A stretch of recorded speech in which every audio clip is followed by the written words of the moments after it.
السلام علیکم ورحمۃ اللہ وبرکاتہ۔ صبح کے پیغام کی 144ویں قسط کے ساتھ میں سید سعدی قاسمی آپ کی خدمت میں حاضر ہوں۔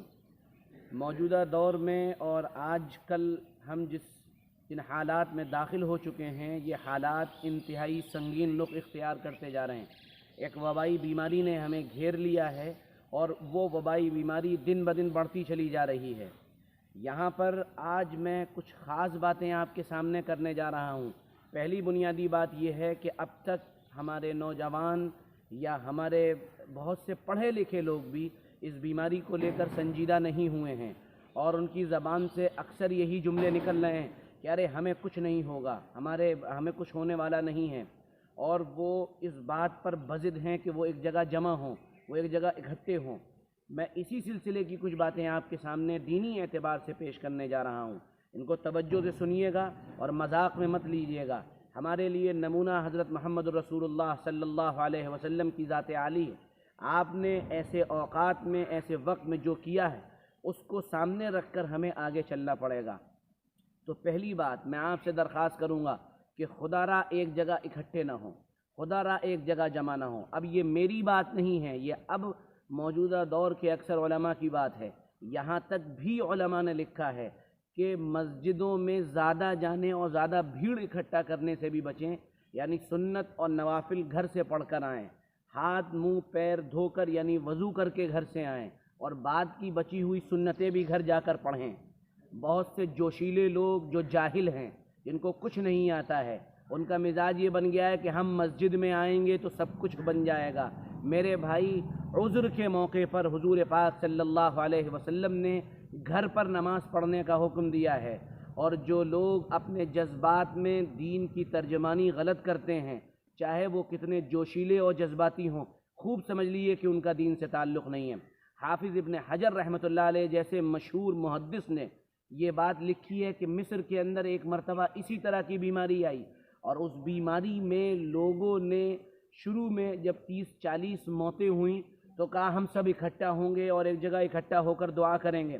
چنانچہ انہوں نے ایک جگہ میدان میں اکٹھا ہو کر دعا کی، جس کے نتیجے میں وہ بیماری پھیلی، اور ایسی پھیلی کہ پھر بہت سارے لوگ اس کے اندر ہلاک ہو گئے۔ اس لیے اس سے بچیں، ایک جگہ جمع ہونے سے بچیں۔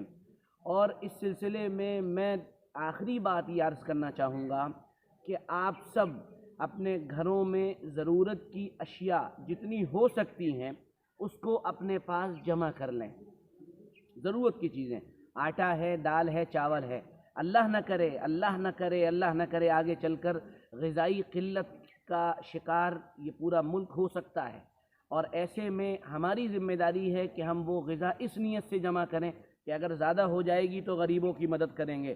اور آخری بات میں اپنے ان جوشیلے جذباتی نوجوانوں سے جن کو دین کی الف بے تے بھی نہیں پتہ ہے، ان سے کہنا چاہوں گا، اور اسوہ رسول صلی اللہ علیہ وسلم، حضور پاک صلی اللہ علیہ وسلم کا نمونہ پیش کرنا چاہوں گا، اور اس تناظر میں پیش کرنا چاہوں گا کہ جب بیماری پھیلتی ہے، جب بیماری ایک دوسرے سے لگتی ہے اور اس سے آدمی انفلوئنسڈ ہو جاتا ہے، انفیکٹڈ ہو سکتا ہے، تو ایسے وقت میں حضور صلی اللہ علیہ وسلم کا نمونہ کیا تھا؟ 2 حدیثیں پیش کر رہا ہوں۔ پہلی حدیث یہ ہے، حضور پاک صلی اللہ علیہ وآلہ وسلم کا فرمان ہے، فر من المجذوم فرارک من الاسد، کہ تم جس آدمی کے اندر کوڑھ کا مرض ہو اس سے ایسے بھاگو جیسے شیر سے بھاگتے ہو سکتا ہے کہ وہ بیماری تم کو لگ جائے۔ اور دوسری بات تو اس سے بھی زیادہ، دوسری حدیث تو اس سے بھی زیادہ اہم ہے۔ حضور پاک صلی اللہ علیہ وسلم کے پاس قبیلہ بنو ثقیف کے ایک صاحب تشریف لانے والے تھے، اور وہ اس وفد کے ساتھ آئے بھی، لیکن ان کو یہی کوڑھ کا مرض تھا۔